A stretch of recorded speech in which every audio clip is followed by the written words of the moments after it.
Vous êtes-vous déjà demandé pourquoi une dynamique si courante et pourtant si déroutante semble se répéter dans les relations humaines? Un homme montre un intérêt clair, presque pressant. Vous répondez avec la même ouverture, la même chaleur, et soudain, quelque chose change. L'intensité diminue, la communication s'espace. Mais si au contraire vous êtes occupé, centré sur votre propre vie, moins disponible, cet intérêt semble non seulement revenir, mais se transformer en une véritable fascination. Pourquoi les hommes semblent-ils tomber plus amoureux des femmes qui prennent leur distance? Est-ce un jeu, une stratégie calculée, ou cela révèle-t-il quelque chose de bien plus profond sur la psychologie humaine, sur les désirs et les peurs qui nous animent, sans que nous en soyons conscients? La réponse la plus simple, celle que la psychologie comportementale nous offre, est le principe de rareté. Nous sommes programmés pour accorder plus de valeur à ce qui est difficile à obtenir. Pensez-y un instant dans votre propre vie. Un objet de collection rare, une opportunité d'emploi unique, un billet pour un concert à guichet fermé. Leur valeur perçue augmente de façon exponentielle précisément parce qu'ils ne sont pas facilement accessibles. Ce mécanisme, si puissant dans notre vie matérielle, ne disparaît pas comme par magie dans nos relations.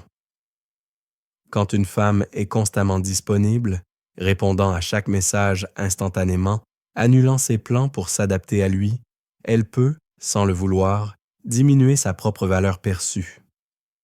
Non pas parce qu'elle est moins intéressante, mais parce que son attention et son temps deviennent une ressource abondante, une évidence. L'homme, dans cette configuration, n'a pas besoin de faire d'efforts, de conquérir ou de mériter. La dynamique de la chasse, si profondément ancrée dans certains archétypes masculins, est court-circuitée. Inversement, la femme qui prend ses distances, non pas comme une tactique, mais parce qu'elle a une vie riche, des passions qui la nourrissent, des amitiés qui la comblent, crée naturellement une forme de rareté. Son temps est précieux. Son attention doit être gagnée. Elle n'est pas un territoire à conquérir, mais un monde souverain à découvrir. Cette distance n'est pas un vide, mais un espace rempli par sa propre existence. Pour un homme, cela active un instinct fondamental, celui de l'effort, de l'investissement. Il doit maintenant se montrer sous son meilleur jour, prouver sa valeur pour être invité dans ce monde. L'attraction n'est plus basée sur la simple disponibilité, mais sur le désir de faire partie de quelque chose de complet et d'autonome. Mais cette explication, bien que juste, ne touche qu'à la surface du problème. Sous ce mécanisme comportemental se cache une force psychologique bien plus puissante, le pouvoir de la projection. La psychologie, notamment celle inspirée par Carl Jung, nous enseigne que nous tombons rarement amoureux de la personne réelle, du moins au début. Nous tombons amoureux de l'image que nous projetons sur elle. Cette image est façonnée par nos désirs inconscients, nos blessures passées et l'idéal que nous portons en nous de ce que devrait être l'amour. Une femme qui est immédiatement très ouverte, qui partage tout d'elle-même très vite, offre une image claire et définie. Il y a peu de place pour l'imagination, peu d'espace pour que l'homme y projette son fantasme. Il la voit telle qu'elle est, avec ses qualités et ses imperfections. La réalité, brute et immédiate, peut parfois éteindre la flamme naissante de l'idéalisation. La femme distante, en revanche, devient un écran de projection parfait. Parce qu'elle en révèle moins, elle laisse un vaste espace vide que l'esprit de l'homme se dépêche de remplir. Dans ces silences, dans cette absence, il ne voit pas une personne occupée à vivre sa vie. Il y projette toutes les qualités qu'il désire, le mystère, la profondeur, l'indépendance, une force de caractère quasi mythique. Il ne tombe pas amoureux d'elle, mais de la version idéalisée qu'il a construite dans son esprit. Plus elle est distante, plus la toile est grande et plus son œuvre imaginaire devient magnifique. Il est captivé, non pas par sa présence, mais par l'histoire qu'il se raconte sur son absence. C'est un amour qui se nourrit de fantasmes, une fascination pour une énigme qu'il croit devoir résoudre. Et c'est là que réside le véritable danger de cette dynamique, pour lui comme pour vous, car personne ne peut éternellement être à la hauteur d'une projection parfaite. Mais alors, pourquoi cette illusion est-elle si puissante, et pourquoi tombons-nous si facilement dans son piège? Pour le comprendre, nous devons d'être encore plus profondément dans la psyché humaine, là où se logent nos peurs les plus fondamentales. La psychologie nous offre une piste troublante, la peur de l'intimité véritable. Une femme qui se montre immédiatement ouverte, authentique et disponible ne propose pas seulement une relation, elle lance une invitation à la réciprocité. Elle vous dit par son comportement « Voici qui je suis, avec mes forces et mes fragilités. Maintenant, qui êtes-vous » C'est une demande de vérité, un appel à baisser les masques, et pour beaucoup d'hommes, comme pour beaucoup de femmes d'ailleurs, cette perspective est terrifiante. La véritable intimité exige de la vulnérabilité. Elle nous oblige à nous montrer tels que nous sommes, sans les artifices de la séduction ou les boucliers de la performance. Elle nous expose au risque le plus grand de tous, être vu entièrement et ne pas être choisi. Pour un homme qui, consciemment ou non, doute de sa propre valeur, qui craint que son « vrai lui » ne soit pas à la hauteur, une telle transparence est un danger immense. La femme disponible devient alors, malgré elle, un miroir dans lequel il a peur de se regarder. Son ouverture met en lumière son propre manque d'ouverture. Sa clarté révèle ses propres zones d'ombre. L'inconfort qu'il ressent n'est pas causé par elle, mais parce qu'elle réveille en lui. S'éloigner d'elle ou perdre son intérêt devient alors un mécanisme de défense inconscient pour éviter cette confrontation avec lui-même. La femme qui garde ses distances, au contraire, offre une forme de sécurité paradoxale. Sa distance physique ou émotionnelle crée un espace tampon. La relation peut exister dans une zone de confort, celle du fantasme et de l'anticipation. Les messages échangés, les quelques moments partagés, deviennent des pièces à conviction pour l'histoire idéalisée qu'il se raconte. Il peut l'imaginer, la désirer, penser à elle, sans jamais avoir à se confronter à la complexité et aux exigences d'une relation réelle.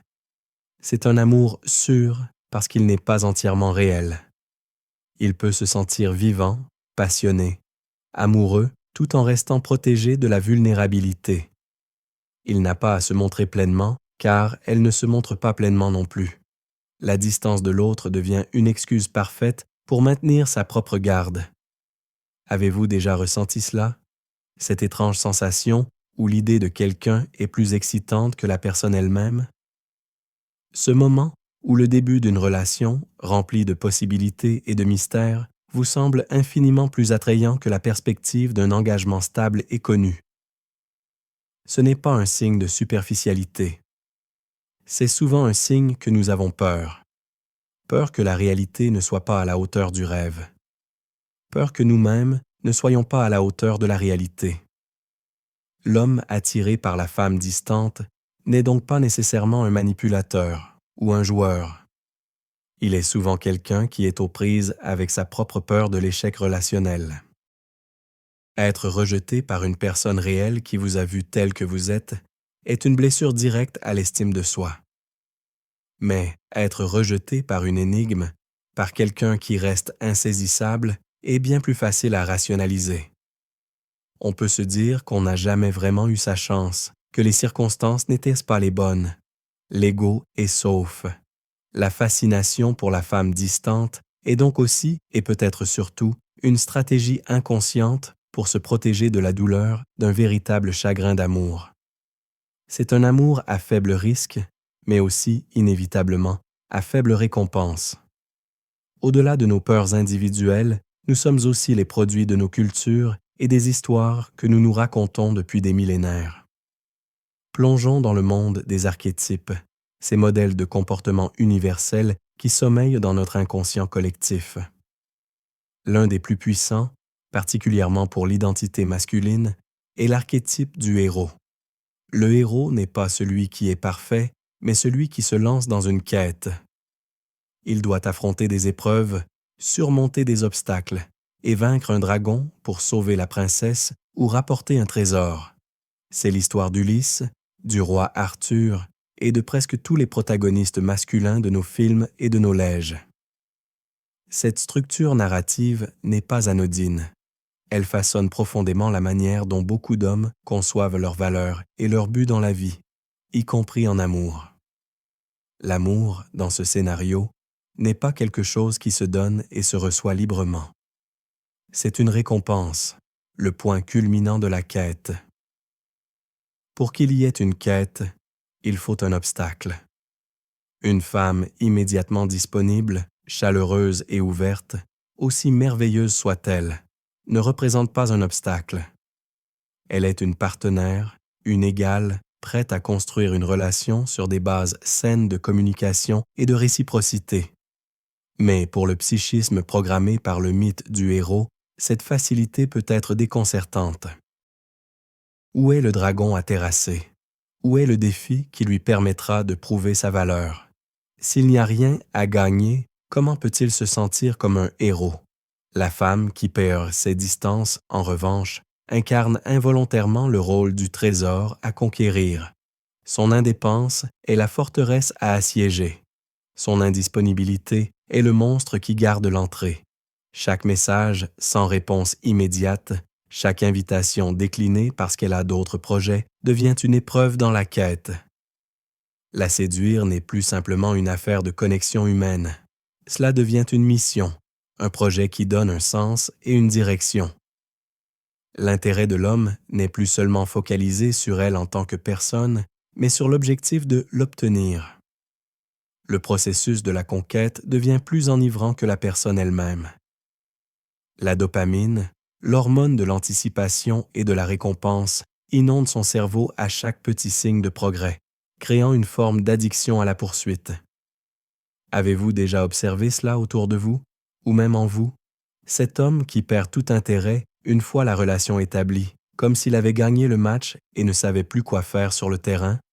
Ou vous, en tant que femme, avez-vous déjà senti qu'un homme était bien plus engagé quand il avait l'impression de devoir vous mériter pour ensuite se relâcher une fois qu'il se sentait en sécurité?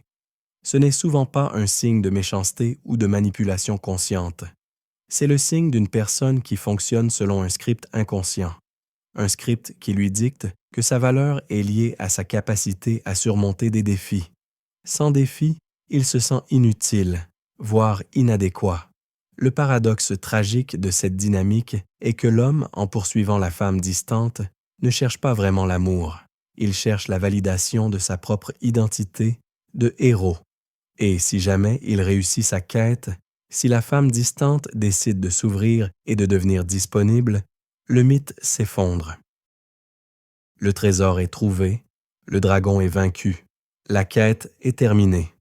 Et avec elle, l'excitation et la motivation.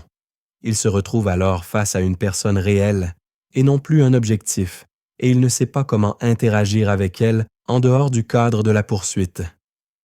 C'est pourquoi tant de relations qui commencent par ce jeu de « suis-moi, je te fuis » s'essoufflent rapidement une fois que la stabilité s'installe. La véritable question que cette dynamique nous pose à tous est la suivante. Cherchons-nous un partenaire pour partager une vie ou cherchons-nous un public pour applaudir notre performance? Cette quête de validation nous amène à un autre concept fondamental, issu cette fois de la philosophie stoïcienne. La distinction entre ce qui dépend de nous et ce qui n'en dépend pas. Les stoïciens nous enseignent que la sérénité et la force intérieure proviennent de notre capacité à concentrer notre énergie uniquement sur nos propres pensées, nos propres jugements et nos propres actions. Tout le reste, les opinions des autres, les résultats de nos efforts, la santé, la richesse, est externe et hors de notre contrôle total. Une personne émotionnellement mature comprend et applique ce principe. Sa valeur et son bonheur ne dépendent pas de facteurs externes, comme l'approbation ou l'amour de quelqu'un d'autre. Maintenant, appliquons cela à notre dynamique. L'homme qui est intensément attiré par la femme distante place, par définition, la source de sa validation à l'extérieur de lui-même. Son sentiment de bien-être, de réussite, et même son ego deviennent dépens de la réponse de cette femme. Obtenir son attention est une victoire. Être ignoré est une défaite. Il est comme un bateau sans gouvernail, ballotté au gré des vagues de l'humeur et de la disponibilité de l'autre. Cette dépense crée une tension psychologique énorme. L'incertitude le ronge et son esprit s'emballe, analysant chaque mot, chaque silence, cherchant des indices sur la manière de gagner. Ce n'est pas de l'amour, c'est une forme d'esclavage émotionnel. Il a confié les clés de sa paix intérieure à quelqu'un d'autre. La femme disponible et authentique, paradoxalement, représente une menace pour cette structure psychologique fragile. En offrant son affection et son intérêt de manière claire, elle lui dit en substance « Je t'accepte. Tu n'as plus besoin de te battre pour ma validation. » Pour une personne saine, c'est un soulagement, la base sur laquelle une relation de confiance peut se construire. Mais pour celui dont l'estime de soi est entièrement externalisée, c'est une catastrophe. La quête est terminée avant même d'avoir commencé. Il perd son objectif, son moteur. Il se retrouve face à lui-même, sans le drame de la poursuite pour le distraire. L'anxiété qui était canalisée dans la conquête se retourne alors contre lui. Il peut se sentir vide, perdu et interpréter ce vide non pas comme le signe de sa propre dépense, mais comme un manque d'alchimie ou une perte d'intérêt pour elle. Il fuit non pas la femme, mais le vide en lui-même qu'elle a involontairement révélé. Pour vous, la femme qui vit cela, la compréhension de ce mécanisme est libératrice. Avez-vous déjà eu l'impression que vous deviez vous excuser d'être trop gentille, trop disponible, trop claire dans vos intentions? Avez-vous déjà essayé de vous plus mystérieuse, de jouer un jeu qui ne vous ressemble pas, simplement pour maintenir l'intérêt de quelqu'un? Comprenez bien ceci. Lorsque votre ouverture et votre authenticité font fuir un homme, ce n'est pas un rejet de votre personne. C'est le reflet de son incapacité à gérer une relation où la validation n'est pas un prix à gagner, mais un cadeau à recevoir. Son éloignement n'est pas une critique de votre valeur, mais une confession de sa propre immaturité émotionnelle. La philosophie stoïcienne nous invite à renverser la perspective. Au lieu de vous demander « Comment puis-je le garder intéressé ?»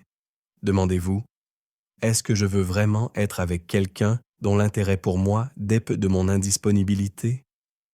Est-ce que je souhaite construire ma vie avec un homme qui a besoin d'un jeu pour se sentir vivant, plutôt que d'une connexion authentique pour se sentir en sécurité? » La femme qui perd ses distances parce qu'elle a une vie bien remplie ne le fait pas pour être désirée. Elle est désirée parce qu'elle incarne une forme de liberté intérieure. Elle n'a pas que quelqu'un vienne remplir son existence. Son bonheur est quelque chose qui dépend d'elle. Elle devient ainsi un phare, attirant naturellement ceux qui naviguent avec leur propre gouvernail et repoussant involontairement ceux qui cherchent un port pour s'amarrer et oublier leur propre vide. Alors, comment sortir de ce cycle? Comment transformer cette dynamique, potentiellement destructrice, en une opportunité de croissance personnelle, pour vous comme pour lui? Le chemin commence par l'acceptation courageuse des parties de nous-mêmes que nous préférerions ignorer. La psychologie jungienne appelle cela l'intégration de l'ombre. L'ombre n'est pas une partie mauvaise ou maléfique de nous-mêmes. C'est simplement tout ce que nous avons refoulé dans notre inconscient parce que nous l'avons jugé inacceptable. Nos peurs, nos insécurités, nos besoins, notre colère, notre vulnérabilité. Pour l'homme attiré par la femme distante, son ombre contient souvent un profond sentiment d'insuffisance. C'est la voix intérieure qui lui murmure qu'il n'est pas assez bon, pas assez fort, pas assez intéressant en lui-même. La poursuite effrénée d'une femme indisponible est une tentative désespérée de faire taire cette voix. S'il peut gagner l'amour de cette femme perçue comme étant de grande valeur, alors, peut-être, il aura la preuve qu'il a de la valeur lui aussi. Il utilise la relation comme un pansement sur une blessure intérieure sans jamais chercher à la soigner. L'intégration de son ombre consisterait pour lui à se confronter à cette peur, à admettre sa propre vulnérabilité et son besoin de validation, non pas pour les laisser le contrôler, mais pour comprendre leur origine et apte à se donner à lui-même l'approbation qu'il cherche désespérément à l'extérieur. Et pour vous, quelle est votre part d'ombre dans cette dynamique? Si vous vous retrouvez souvent à attirer ce type d'homme, ou si vous vous sentez obligé de jouer le rôle de la femme distante pour être désirée, il est temps de vous interroger. Peut-être que votre ombre contient une peur de l'abandon. En gardant vos distances, en ne vous engageant jamais pleinement, vous vous protégez. S'il part, la douleur est moindre car vous n'étiez pas vraiment investi. Ou peut-être, votre ombre cache-t-elle une soif de pouvoir. Voir un homme se démener pour vous, sentir que vous contrôlez son état émotionnel, peut vous donner un sentiment de puissance qui compense un sentiment d'impuissance dans d'autres domaines de votre vie. C'est un miroir inversé de la même dépense. Lui dépend de vous pour sa validation, et vous dépend de son désir pour vous sentir puissante. L'introspection authentique demande une honnêteté brutale. Vous est-il déjà arrivé de retenir délibérément une information, de retarder une réponse à un message, non pas parce que vous étiez occupé, mais dans l'espoir calculé de piquer sa curiosité? Avez-vous déjà ressenti une pointe de satisfaction en le sentant incertain, anxieux de votre réponse? Si oui, ne vous jugez pas. Reconnaissez simplement que ce comportement est une stratégie de protection. C'est une tentative de contrôler une situation qui vous fait peur, mais c'est un contrôle illusoire. Tant que votre estime de vous-même dépend de la capacité à maintenir l'intérêt de quelqu'un d'autre par des jeux, vous n'êtes pas libre. Vous êtes prisonnière du même cycle que lui, simplement de l'autre côté de l'échiquier. La véritable libération ne consiste pas à devenir distante pour être aimée, ni à être totalement ouverte pour prouver que vous êtes authentique. Elle consiste à devenir si entière, si connectée à votre propre valeur, que votre disponibilité ou votre indisponibilité ne sont plus des stratégies, mais simplement le reflet naturel de votre vie. Vous êtes disponible quand vous avez le temps et l'envie de l'être. Vous êtes distante quand vous êtes absorbé par vos passions, votre travail, ou simplement quand vous avez besoin de solitude. Votre comportement n'est plus une réaction à lui, mais une action qui émane de vous. C'est à ce moment-là que la magie opère. Vous ne cherchez plus à être choisi. Vous êtes celle qui choisit. Vous choisirez un partenaire qui n'est pas attiré par vos distances, mais qui est inspiré par votre plénitude. Un homme qui ne cherche pas un trophée à gagner, mais un territoire souverain à explorer avec respect, curiosité et un amour véritable. Ce voyage vers la plénitude intérieure transforme radicalement la perception de l'amour et de l'attraction.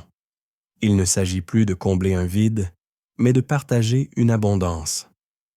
La psychologie moderne, notamment la théorie de l'attachement, nous montre que les individus ayant un style d'attachement sécure abordent les relations de manière très différente. Ils ont développé, souvent grâce à une enfance stable, la conviction profonde qu'ils sont dignes d'amour et que les autres sont généralement fiables et bienveillants. Ils n'ont pas besoin de jeu pour se sentir désirés, ni de preuves constantes pour se sentir en sécurité. L'homme qui est tombé dans le piège de l'attraction pour la distance opère généralement à partir d'un attachement anxieux ou évitant. L'anxieux craint l'abandon plus que tout. La distance de la femme active son système d'alarme et il redouble d'efforts pour se rapprocher et apaiser son angoisse. Il confond cette anxiété et ce soulagement temporaire avec l'amour passionné. L'évitant, quant à lui, a peur d'être englouti par l'intimité. La distance de la femme est parfaite pour lui, car elle lui permet de garder le contrôle et de ne jamais se sentir piégé. Dès qu'elle se rapproche, son propre besoin d'espace devient pressant et il perd la fuite. Dans les deux cas, la relation n'est pas guidée par l'amour, mais par la peur. Imaginez maintenant une femme qui a fait le travail intérieur pour devenir une personne sécure. Sa valeur ne dépend pas de l'attention d'un homme. Elle sait qu'elle peut être heureuse seule, ce qui la hait libre de choisir un partenaire non par besoin, mais par désir. comment interagit-elle avec la dynamique de la distance? Si un homme s'intéresse à elle, elle répond avec une ouverture calme et mesurée. Si cet homme commence à s'éloigner parce que sa disponibilité le met mal à l'aise, elle ne panique pas. Elle ne se lance pas dans une course-poursuite pour regagner son intérêt. Elle ne change pas son comportement pour devenir plus mystérieuse. Elle observe la situation avec clarté et se dit « Cette personne n'est pas prête ou n'est pas capable de rencontrer mon authenticité avec la sienne. Ce n'est pas un partenaire compatible pour moi en ce moment. » Elle ne le juge pas, elle ne le blâme pas. Elle constate simplement une incompatibilité fondamentale. Son énergie ne se disperse pas à essayer de le rompre ou de le changer. Elle la réinvestit en elle-même, dans sa vie, ses projets, ses amitiés. Pour elle, la distance de l'autre n'est pas un jeu excitant, c'est une information. C'est un signal clair que cette personne n'est pas sur la même longueur d'onde émotionnelle. Avez-vous déjà ressenti la paix profonde qui accompagne une telle clarté? Le soulagement de ne plus avoir à décoder des signaux contradictoires, de ne plus vous demander si vous en avez fait trop ou pas assez, c'est cela la véritable liberté émotionnelle. Cette posture n'est pas froide ou distante. Au contraire, elle est profondément aimante, d'abord envers soi-même. C'est refuser de participer à un jeu où les règles sont dictées par les insécurités de l'autre. C'est honorer son propre besoin d'une relation basée sur la confiance, la réciprocité et la transparence. Paradoxalement, c'est cette attitude qui est la plus puissamment attractive pour un partenaire sain et mature. Un homme qui est lui-même sécure ne sera pas effrayé par votre ouverture, il sera rassuré. Il ne sera pas fasciné par votre distance, il sera intrigué par votre autonomie. Il ne cherchera pas à vous conquérir, mais à vous rejoindre. La relation ne sera plus une quête héroïque pour combler un manque, mais une collaboration créative entre deux êtres complets qui choisissent de construire quelque chose de plus grand ensemble. Le but n'est donc pas d'apprendre à jouer le jeu de la distance. Le but est d'atteindre un niveau de conscience où vous n'êtes même plus sur le terrain de jeu. Le véritable pouvoir ne réside pas dans la capacité à RRE un homme amoureux par la distance, mais dans la sagesse de reconnaître que celui qui a besoin de distance pour tomber amoureux n'est peut-être pas celui qui saura rester proche lorsque l'amour deviendra réel. La maîtrise de soi est la seule clé qui ouvre la porte d'une relation, où l'amour n'est pas une bataille à gagner, mais un havre de paix à partager.